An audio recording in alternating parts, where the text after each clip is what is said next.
আমরা ছোটবেলা থেকে শুনে আসি ছেলেরা কাঁদে না, যেন কাদা মানেই দুর্বলতা আর দুর্বল হওয়া মানেই পুরুষত্ব হারানো। অথচ সত্যিটা একেবারেই উল্টো। একজন পুরুষের জীবনের ভেতরেই লুকিয়ে আছে হাজারটা অশ্রু, যেগুলো সে প্রকাশ করে না, শুধু বুকের ভেতরে জমা করে রাখে। একজন পুরুষের সকাল শুরু হয় দায়িত্ব দিয়ে, সংসারের খরচ, বাজারের হিসাব, বাচ্চাদের স্কুলের ফি, ভবিষ্যতের সঞ্চয়, এসবের বোঝা তার কাঁধেই জমে ওঠে।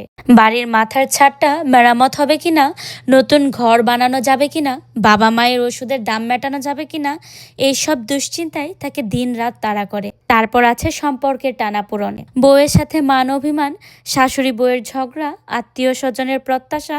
সব জায়গায় একজন পুরুষকে ভারসাম্য রাখতে হয়।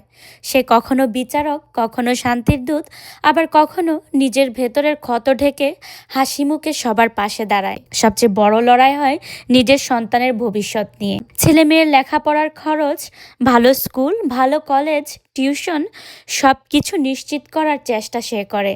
নিজের স্বপ্নগুলোকে সরিয়ে রেখে সন্তানদের স্বপ্ন গড়তে গিয়ে সে অনেক সময় নিজেকে হারিয়ে ফেলে। তবে নিজের ইচ্ছেগুলো কোথাও চাপা পড়ে যায় সংসারের দাবির নিচে। তবু এত কিছুর পরেও পুরুষকে কাঁদতে নেই। সমাজ তাকে শিখিয়েছে কান্না মানে দুর্বলতা।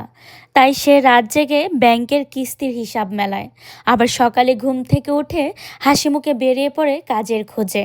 তার চোখের লালচে রেখা দেখে কেউ ভাবে ক্লান্তি, কিন্তু কেউ জানে না ভেতরের অশ্রু কতটা জমে আছে। এখন প্রশ্ন হলো, কেন পুরুষ কাঁদবে না? কান্না কি কেবল মেয়েদের জন্য বরাদ্দ? আসলে কান্না হলো মানুষের স্বাভাবিক আবেগের প্রকাশ। পুরুষ মানুষও মানুষ, তার ব্যথা হয়, কষ্ট হয়, ভাঙন আসে। কিন্তু সেই কান্না সে লুকিয়ে রাখে, কারণ সে জানে তার কান্না দেখে যদি পরিবার ভেঙে পড়ে, তাহলে আর কে সবাইকে ধরে রাখবে? একজন পুরুষের আসল শক্তি তার নীরবতায় নয়, বরং তার ভালোবাসায়, দায়িত্ববোধে। কান্না তাকে দুর্বল করে না, বরং মানবিক করে তোলে। হয়তো সমাজ একদিন শিখবে পুরুষ মানুষও কাঁদতে পারে, কাঁদতে পারা উচিত। কারণ কান্না করা কোনো লজ্জা নয়, বরং হৃদয়ের বোঝা নামানোর সবচেয়ে সহজ উপায়। যখন আপনি একজন পুরুষকে হাসি মুখে দেখেন, মনে রাখবেন সেই হাসির আড়ালে হয়তো জমে আছে অজস্র অশ্রু।